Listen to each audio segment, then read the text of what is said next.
Le rapport sur la sécurité routière de l'année 2022 a été présenté ce mardi 21 février 2023, conjointement avec les ministères en charge de la sécurité et celui en charge des transports. Un bilan assez décevant que nous allons commenter dans l'émission de ce jour.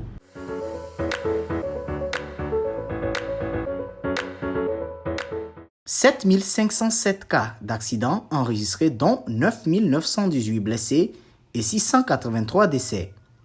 Des chiffres effroyables et alarmants. » Sincèrement, ce bilan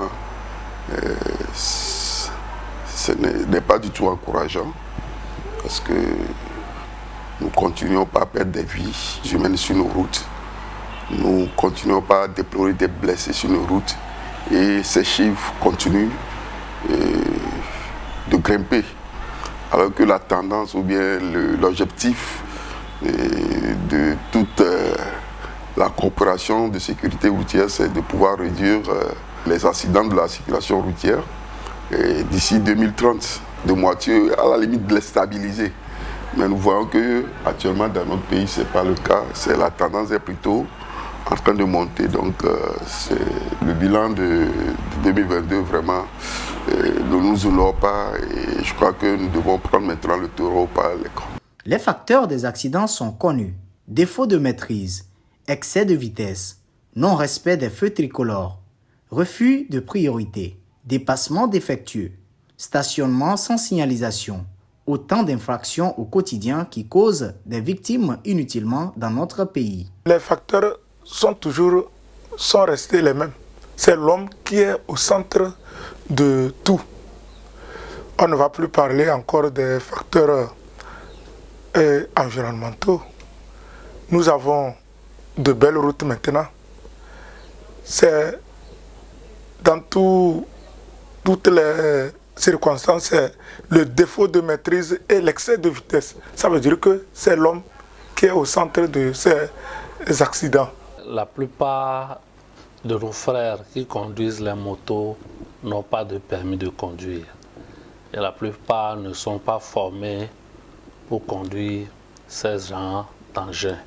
Si vous prenez le bilan à la page des principales causes des accidents, vous avez plus de 403 cas relevés de défaut de maîtrise, plus de 385 cas d'excès de vitesse.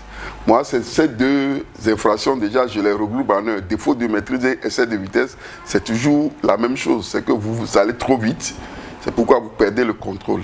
Certaines routes sont plus accidentogènes que d'autres. La nationale numéro 1 vient en première position. Nous avons la route nationale numéro 1, Lomé-Saint-Cassé. La route nationale numéro 5, bien qu'elle ne soit pas encore terminée, elle vient en deuxième position. C'est-à-dire la route Lomé-Balimé-Atapamé.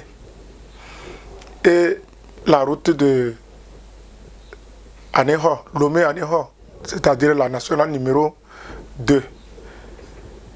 À Lomé, c'est le grand contournement qui est l'axe le plus accidentogène. Les mois de juillet, août et décembre connaissent le pic des accidents dans notre pays. Pourquoi ces périodes? Le mois de juillet et août constituent les périodes de vacances. Et donc, en vacances, la plupart des gens se livrent à des activités de conducteurs de taxi, conducteurs de taxi-moto et d'autres engins.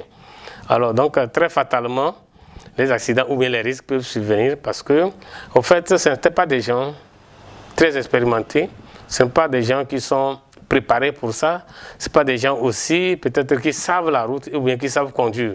Ils sont venus par besoin, par circonstance. Donc c'est les moments qui les ont poussés à le faire. Et ça fait que ces moments-là, vous allez voir que le pic. Et quand nous considérons le mois de décembre, c'est le moment de fin d'année, des fêtes de fin d'année. Et donc il y a beaucoup plus de mouvements, le trafic est plus intense. Et cela aussi contribue à cela. Il y a les fêtes un peu partout.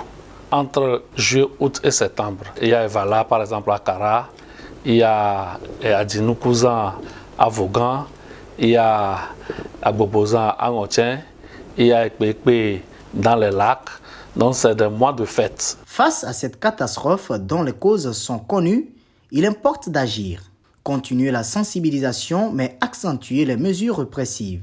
Nos activités de sensibilisation vont toujours continuer, à savoir dans les églises, dans les écoles, dans les camps, dans les hôpitaux et même dans les marchés. C'est le lieu de rappeler à nos concitoyens et à aux chefs des villages et cantons et autres de nous aider dans ces actions-là. Le problème de sécurité routière, c'est le problème de nous tous. Donc il faut que chacun prenne conscience pour se dire que l'accident ne doit pas passer par moi. Et là, je pense que toutes les actions que nous menons vont arriver à inverser la courbe de la mortalité ou des accidents sur nos voies. Je pense que sur certaines voies, on peut commencer par mettre des radars, par mettre des systèmes de surveillance et discipliner les gens. Ce problème d'excès de vitesse, quotidiennement, fait beaucoup de victimes et nous devons y penser. Mais c'est avant tout aussi une question de responsabilité personnelle. C'est-à-dire que c'est celui qui est au volant ou bien au guidon qui doit se dire que non, je suis en agglomération et que tout peut arriver à tout moment. Et c'est à moi donc de veiller à ne pas excéder une vitesse donnée, quoi. La vitesse est la deuxième cause de mortalité sur nos voies.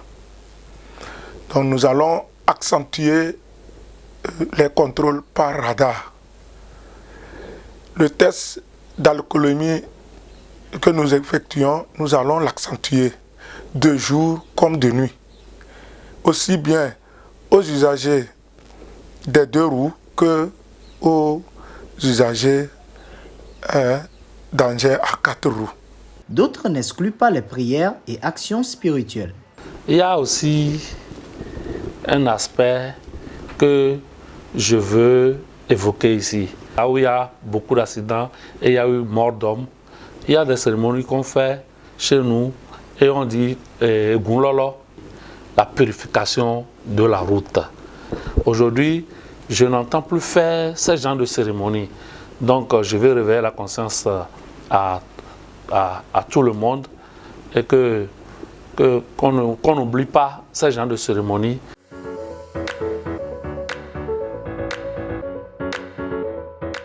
Somme toute, il revient de dire que ce bilan n'honore pas notre pays et l'engagement des acteurs de la sécurité routière.